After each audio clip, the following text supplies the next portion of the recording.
In the papers today, in economic news, George Osborne has been accused by his Lib Dem deputy, Danny Alexander, of planning the willful destruction of key public services if the Tories win the next general election. Alexander said Osborne would make 60 billion of unnecessary cuts by 2020. Claiming that his Treasury boss wants to shrink the state, he warned that even deeper cuts would be needed to deliver the Tories' planned unfunded 7.2 billion income tax reduction. Unlike other Lib Dem ministers, Alexander has previously been reluctant to openly attack Tory colleagues.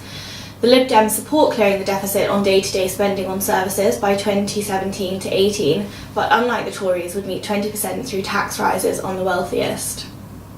In personal finance news, nearly 900,000 children will be forced to spend Christmas in emergency temporary accommodation as the cost of the housing crisis escalates to 2.8 million over the course of this Parliament.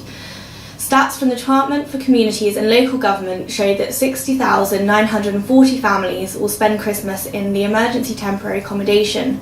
This marks an increase of 20% since 2010 and includes 87,420 children.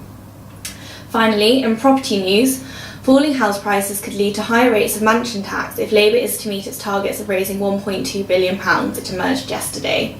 Ed Balls has previously insisted that the 2 million threshold could rise with inflation to protect other homeowners from being dragged into its net. Yet Balls' aide said yesterday that the threshold would not fall in line with a drop in house prices, meaning fewer properties would be liable for tax and owners of homes valued above the threshold could be expected to pay more.